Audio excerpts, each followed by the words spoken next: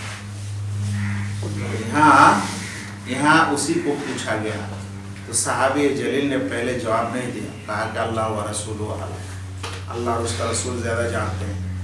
تو اللہ کے رسول نے انہیں خود جواب دے کے یہ بتایا کہ حق اللہ علی العباد، اللہ کا حق بندوں پر یہ ہے کہ ان یعبدوہ، کہ تمام بندے اس کی عبادت کریں، فقط اس کی، وَلَا يُشْرِكُوا بِهِ شَيْئًا، اس کے ساتھ کسی کو شریک نہ کریں۔ تو صرف اسی کی عبادت کرنا، یہ کیا ہے؟ یہی توحید ہے۔ اسی لیے سب اس کو یہاں لایا کہ یہ توحید تو ہے، مزید اس کے کہ یہ اللہ کا حق ہے۔ تو اب یہ پتا چلا کہ توحید اللہ کا حق ہے۔ دیکھو جی، ایک ہوتا ہے یہ میری ملکیت میں ہے، اور ایک ہے کہ یہ میرا حق ہے، دونوں میں بہت فرق ہے۔ جو حق ہوتا ہے نا، اس میں دوسرے کا کوئی شریک نہیں رہتا۔ مثال کے طور پہ یہ میری کتاب ہے، ٹھیک ہے، تو ہے یہ میری ملکیت میں ہے، میری ہے، لیکن اگر کوئی تھوڑا پڑھ لیا، کوئی تھوڑا مطالعہ کر لیا تو کوئی مسئلہ ہے؟ خاص کوئی مسئلہ نہیں، لیکن یہ خاص چیز میرا ہے، ایک دم خاص۔ مثال کے طور پہ آج کل خاص اس کو مانا جاتا ہے، مانا جاتا ہے کہ نہیں؟ اس کو مانا جاتا ہے، ڈائری کو مانا جاتا ہے، کسی کا کوئی پرس ہے، یہ سب خاص ہے، خاص ہے کہ نہیں؟ اس میں آپ کسی کو شریک کرو گے نہیں۔ آپ کا 1 بیگھہ زمین ہے، کسی کو شریک کر لو گے؟ لو تو تم لوگوں کے پاس ابھی گھر سے کچھ پیسہ ویسا لایا ہو، 500 کر کے سب کے پاس، شریک کرو گے ہم کو؟ کہاں کرو گے؟ دے دو گے؟ وہ اپنا حق ہے تمہارا، ہم کبھی ایک ٹکا بھی تمہارا نہیں لے سکتے، تمہارے اجازت کے بغیر نہیں ہو سکتا، ہو ہی نہیں سکتا۔ تو کہنے کے بعد یہ ہے کہ حق کا مطلب ہوتا ہے خاص، حق کا مطلب ہوتا ہے بہت خاص۔ تو اللہ تعالیٰ کا جو حق ہم لوگوں پر ہے وہ یہ ہے کہ یہ خاص مطلب ہے، خاص حق ہے، یہ اتنا خاص ہے کہ اس میں کوئی دوسرا کبھی شریک ہی نہیں ہو سکتا۔ وہ یہ ہے کہ ہم فقط کس کی عبادت کریں؟ اس کو کہا ان یعبدوہ ولا یشرکوا بہ شیئا، گویا کہ یہ پہلا جو لفظ ہے یعبدوہ، اس کی یہ توضیح ہے، ولا یشرکوا بہ شیئا۔ اچھا، تو اللہ کا حق کیوں ہے جی ہم لوگوں پر؟ جی گڈ، اس لیے کہ انہوں نے ہمیں پیدا کیا، ہم کو آدم سے وجود میں لایا، ہم کو دنیا میں بڑا کیا، ہمارا رزق، ہماری جو بھی ضرورت ہے ان تمام ضرورتوں کو پورا کیا۔ اس لیے اللہ تعالیٰ کا ہم لوگوں پر کیا ہے؟ یہ حق ہے۔ اب جس نے مجھے پیدا کیا، جس نے مجھے چھوٹے سے بڑا کیا، جس نے مجھے سانس لینے کی توفیق دی، آنکھیں دی، مجھے دل دیا، مجھے سمجھنے کی قوت عطا کی، گویائی عطا کی، مجھے دنیا میں تمام نعمت عطا کی، چاہے وہ پھل ہو، فروٹ ہو، بارش ہو، پانی ہو، آکسیجن ہو، ہوا ہو، سب کچھ مجھے، یہ سب کوئی دوسرا دیا ہے جی؟ تو پھر اس کا حق نہیں بنے گا؟ میرا حق آپ پر اس لیے بنتا ہے کہ میں تمہارا استاد، تبھی نہ بنتا ہے، لیکن ایک عام انسان کا کچھ بنے گا نہیں۔ اگر میں ابھی چاہوں آپ کو کسی وجہ سے ڈانٹ دوں تو میرا یہ حق ہے،